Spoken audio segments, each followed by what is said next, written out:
Hello and welcome to another Expert Exchange. I have the fantastic Wendy Sneddon with me today. So Wendy, give us a little introduction. Tell us who you are. Wow. So I help business owners stand out from the crowd through writing and publishing a business book. And I've spent most of my career supporting people either starting a business or working in business, whether that's me being an employee with them or whether I've done it as a coach or a friend. I've always loved the journey of a business owner from kind of the beginning through to the position where they're ready to kind of grow and accelerate their business. And as well as kind of doing that, I'm also really passionate about animals, which we've had discussions around. My early career, I was a veterinary nurse and I worked my way up through management into kind of operational management and based in emergency clinics. So we witnessed a lot of non-accidental injuries or injuries that couldn't really be... It was hard to kind of figure out how these things had happened. And so that led me to work with a group called the Links Group, where we started to look at the link between animal abuse and human abuse. Absolutely fascinating area. And so we started teaching vets how to recognise non-accidental injuries in animals and then what to do with a client who might be a perpetrator or they might be a victim. So that was a really interesting piece of work. And always will have a passion for helping raise awareness of that area, and we'll take every opportunity to talk about it. A big problem for families fleeing domestic violence is they can't take their pets with them into refuges, and often kind of ongoing after that. So we worked with pet fostering services, but also there's a real need for refuges to be created where they can take their pets with them. And so that's something I want to do in the future. And I also do a bit of property development, so I'm kind of looking at how those work together. And it's an evolving journey, and it's a very complex landscape supporting families fleeing domestic violence. And there's a lot of bureaucracy around how all of that's managed at the moment. So I'm just trying to wade my way through all that and find where the opportunity is to kind of get in there and provide that support in a way that meets what families with pets need. What I love about this is you've gone, you obviously studied to be a vet nurse, which is not an easy process. Isn't it like 7 years to be a vet nurse, something like that? To be a vet nurse, it's probably 3 to 4 years, depending on which route you go down. Yeah. And then you ended up being a vet nurse, but you've worked your way up through the roles to then become like operational manager. And you can see like the logistics that's happening, and then you've isolated a problem.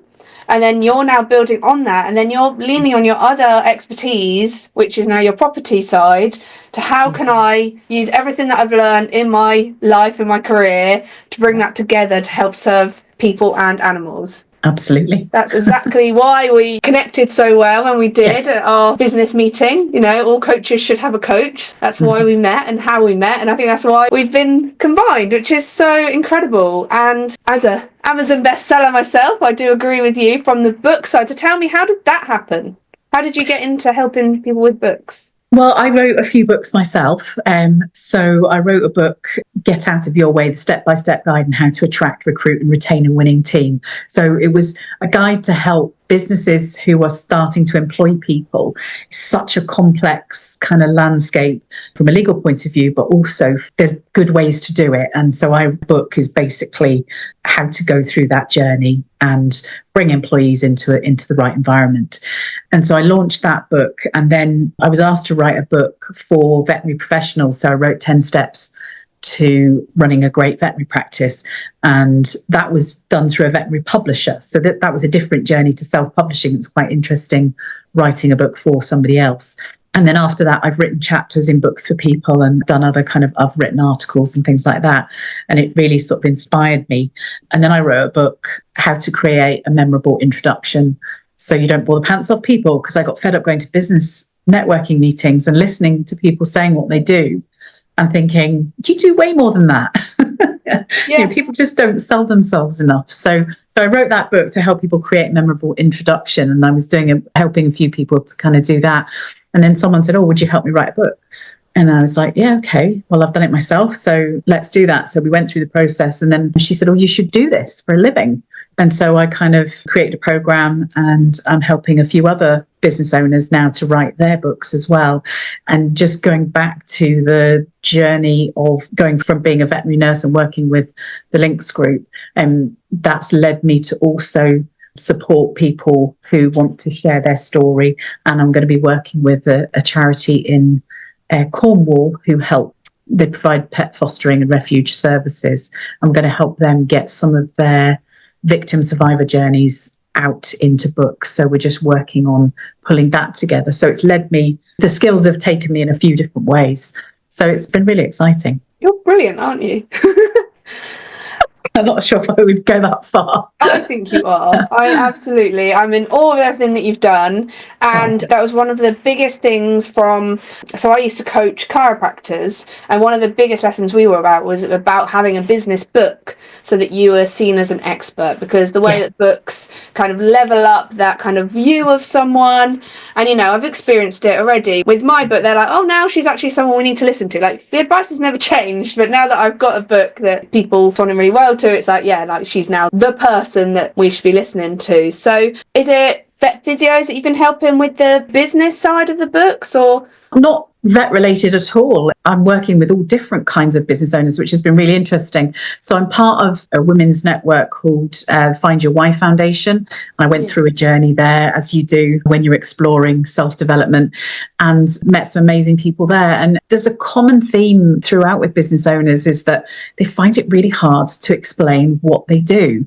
And even like you and I have met and knew one side, but you've probably found out a few more things about me today. Yeah. Because you can't tell everybody everything in that kind of 30 seconds or that 60 seconds. That queue for lunch like we did. Exactly. So for me, networking is really understanding more about other people and what they need, and then looking at my arsenal of tools and saying, okay, what could I use here to help them on the next stage of their journey? And so for a lot of business owners, being able to help them pull their story into a book that really gets across clearly how they've helped people, the results that they've helped people get, and how they've been part of that journey, and how to make it really easy for people to understand how to work with them. So if you think about writing a book, you worked with someone to help you on that journey, didn't you? So they made that whole writing a book really easy and understandable. You want people to do the same thing with their business, and the support service that they provide is make it really easy for people to understand how to work with them and how to get great results in their own businesses. And so that's what I'm really passionate about, is just helping people get their message across really clearly. I get that from you a lot, because even being able to share like the wins of like how their service has looked after the animals, the amount of vet physios that I work with, the animal is prevented the animal from needing like knee surgery or something like that, identifying things in them. And I really love this safeguarding aspect, the links that you've brought into it, because going into people's homes to care for their animals, some dog groomers do it, a lot of vet physios, it is home to home, and it's actually giving yourself that toolkit to be able to manage a scenario that you may not have been qualified to look after. So what advice can you give if you were a canine professional that walked into a home where you are suspect of something that's happening? Okay. So I did a TEDx talk, and I got the opportunity to do that, which was absolutely amazing. And I chose to talk about the effects of domestic violence on pets. So I know men are abused as well, but let's talk about females. So when a woman's abused, it takes something like 35 incidences of violence before she'll say anything to anyone. So the more opportunities that she has to discuss and talk about it, the more likely she is to kind of realize what's going on and then make moves to do something about it. So the more you can take that opportunity to just be aware of it yourself and to give the person an opportunity to speak about it, the better the chances are. And, we've seen it portrayed in dramas, most recently in Emmerdale with Belle Dingle, and you learn the complexities of the relationship she had and how she ended up getting into the stage where she was being coercively controlled, and then there was violence as well. And so if you're a professional, you're going into a home and you suspect that something is going on, it's like, just say something. Give that person the opportunity to speak about it. And if they don't want to talk about it, because quite often people don't, it's leaving them something that can signpost them to get help. So at the very least, with the veterinary profession, we created a series of cards that had access to our website that had resources on it, and then also to the National Domestic Violence Helpline, where they will speak to anybody who's got any concerns. So if you're concerned about a neighbour or a friend or a colleague, then you could even phone up and they would be able to give you some advice on how to tackle that kind of situation. And I think, I'm not sure what the stats are today, but when I did my TEDx talk, it was something like 1 in 3 people are affected by domestic violence.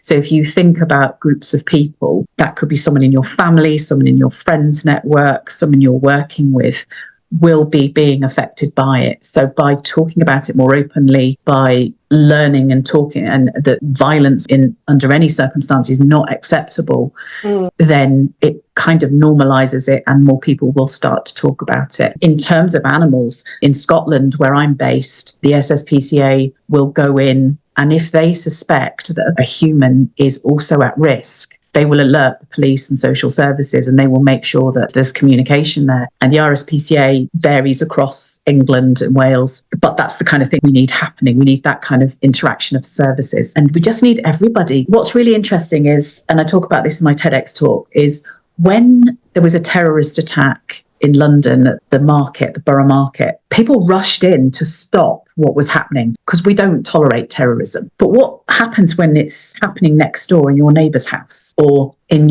a relative's house? You know, it's just, for most part, it's kind of being ignored, isn't it? So it's like, don't stand for it. Violence under any circumstance is not acceptable. Yeah, and it is an interesting topic, and I'll go there because it's one of those things. I was that person that, as life has given me an education I obviously needed, where I was like, how would a confident woman, man and woman, we already said this, let's lean on me.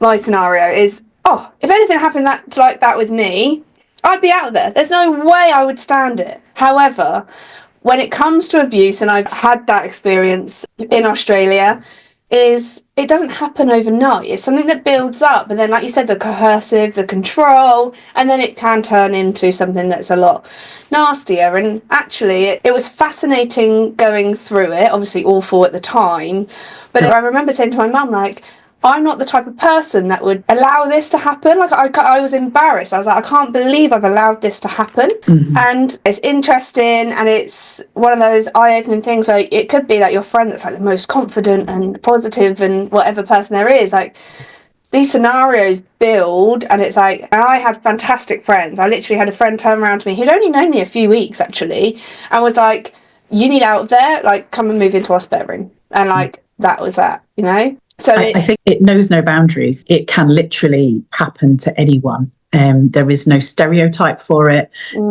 which makes it very hard to predict and very hard to eradicate.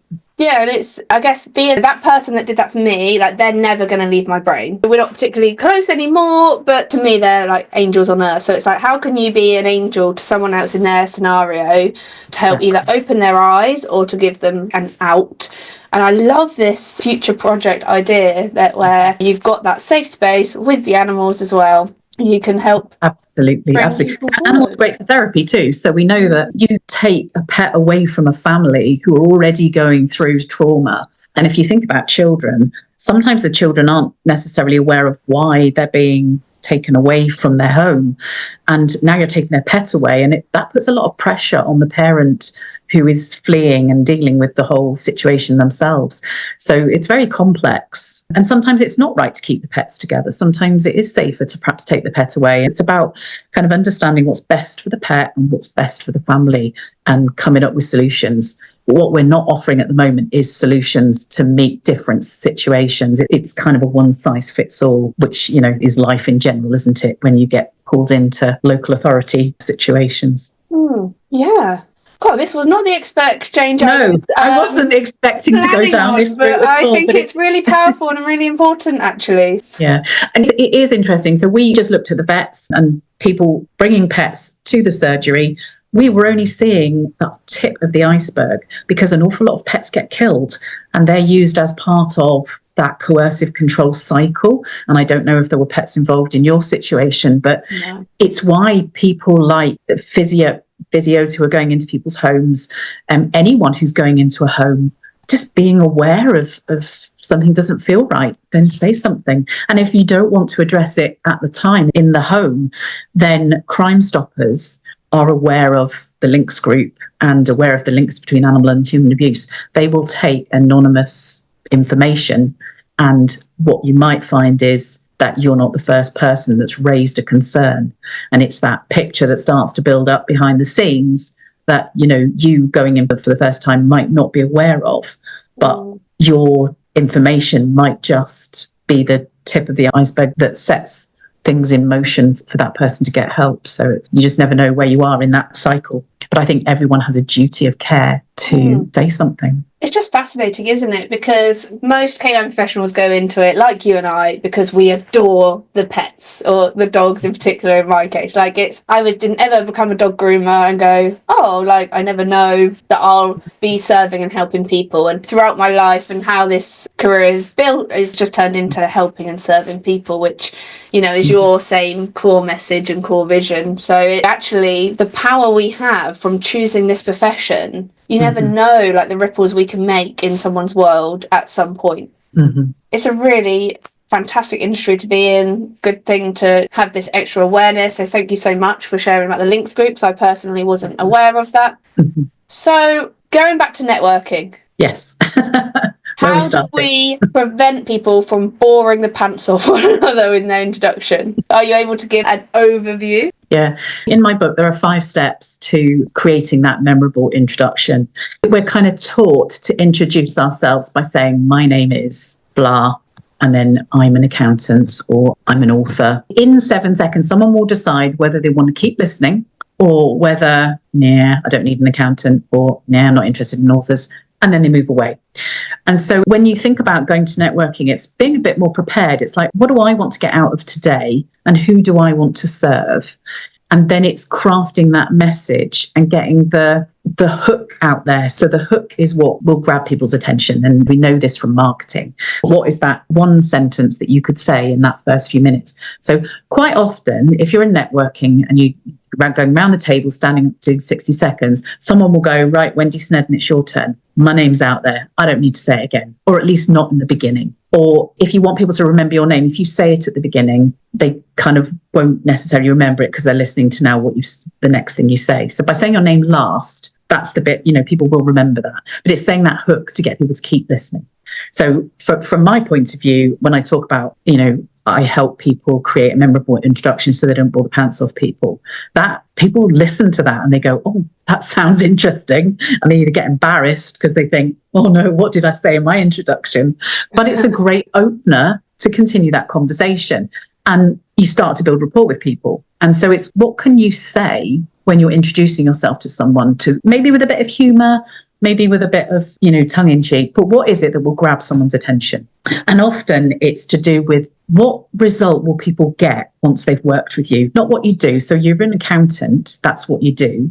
But actually, accountants serve a wide variety of people, don't they? And they can do a multitude of things. So I can save you thousands of pounds in your business. Suddenly, that's going to grab someone's attention, isn't it? Mm-hmm. So they might have an accountant who's actually costing them a lot of money and they don't understand what the accountant does. Here's an accountant who's going to save me thousands of pounds. Okay, I want to know more. And it piques someone's interest and then that conversation will continue. And life insurance, oh my goodness. Have you met many life insurance salespeople? I haven't. Fortunately, I think. Yeah. So again, if you think about the benefits of life insurance and what life insurance can do for you, if you've ever lost somebody and you've benefited from what happens if they've had life insurance, then, there's a story there in terms of how that can really help people. My own situation where, my dad was 49 when he passed away. Because we had life insurance, it meant my mum could keep the house. She didn't have to go out to work. And life kind of could go on for us, albeit, never the same again. But he put that protection in place. So how can people selling insurance grab people's attention and make them sit up and take notice of their business? Just a couple of examples. So like for a vet physio, it'd be like talking to an owner and it would be like, I can prevent your pet from having huge vet bills. Exactly. And because vet bills are a bane of people's lives when they've got pets, suddenly that's going to grab their attention. Okay, how can you do that? Yeah. Love that. So 5 steps. Can we go through them? Is that okay? You have to buy the book. Oh, I love it. She's awesome. You can buy the book on Amazon. And the good thing is, if you get the book and go through the steps, you can then take a little video clip of you making your pitch, send it to me, and I'll give you some feedback. Oh, yeah, that's perfect. And it is important because it's when we're looking to engage a new animal owner. What Canine Care Hub is all about is you being the go-to expert. So yes, there may be multiple other vets locally, there might be multiple other dog groomers locally, but how are you the person that they go, you're the person that I know, that I can trust, and I want my dog in your hands. And the fact that you've taken time out of your business to listen to these exchanges, I know that you're very valuable and you care about your business and you care about your animals and people deeply. So get that message across as fast as possible in a way that's engaging so that they can choose you as their expert. Absolutely. Oh, Wendy, I could talk to you for hours. You are so fascinating. Might have to get you back in for a part 2 so we can go even deeper. But if someone was struggling with their business right now, what would you say would be the best next move to take, or 3 tips you can share with us from your amazing world of expertise? Okay. So if someone's struggling in business now, we need to understand where they're struggling in business and what the key challenges are for them. And the best way to get that is to talk to somebody. And you cannot underestimate the value of having a business coach. And you know that yourself, and you provide coaching services, as do I. And so even coaches need coaches. And so speak to somebody about it. There's a brilliant business club I'm part of called the Elite Business Club, and it's free. And she provides Paula Wingate provides amazing support and resources for business owners. And you've got the opportunity to network with other business owners as well. But the support in there is amazing. And then if you want more from her, then that's an opportunity you can take. So firstly, talk to somebody about what's going on. What's that, Elite? The Elite Business Club. I will send you a link to that later if you wanted to share it. There's 2 KPIs in business, the most important KPIs. One is cash flow. So making sure that you're tracking and measuring everything that you do. And if you're doing that, you'll be able to see where the gaps are and where you most need help. So that's really, really important. And then the second most important KPI in business is a happy team. So if you have people working with you, making sure that you are doing everything you can to support them in their job, whether that's outsourced people or whether they're actually employees. You need to be looking after them and bringing them into the business and keeping them happy. So if any of those are your issues, then talking to someone is really going to help. If you need more customers, you need more money, then write a book. The best marketing tool anyone can have. I agree. And I love that about keeping the team happy, because I'm a big one about sharing exactly where the business is at with the team. Like, so they're not just like a number, they actually know like how their cog piece moves within the business model overall. And it just gives them more fulfillment and joy when they see like that the business is winning, because we're all winning together, we're all on that same team. Like, my biggest ick word is staff. Like, we are a team. I'm sure. Am I leaning into some of the stuff that you're saying? Absolutely. Yes. Staff's not a great word. Employees at best. But yeah, if you think about people as your team, people love to feel like they belong to something. So if they've come to work for you and they understand what part they play in the growth and development and success of your business, it gives them that sense of belonging. I think there's a kind of well-known quote about the janitor at NASA, and I think the president or somebody important is visiting, and he comes up and he shakes his hand and says, "What do you do here?" And he says, "I'm helping to put men into space." So even as the janitor, he understood that by doing what he was doing, it was contributing to that kind of bigger vision of the business. So keeping everybody on the journey with you. Yeah, because when your team's not happy, it's like herding cats. But when your team is happy and we're all pulling towards the same vision, it's like the sled dogs in the snow, straight through the trees. Yeah. Oh, Wendy, I've loved this. Thank you so much for taking the time this morning. And if anyone wants to reach out to you about anything that we've spoken about, how's the best way to reach out and connect with you? So my website is jfdisecrets.com. And I'm Wendy at wendysneddon.com if you want to send me an email.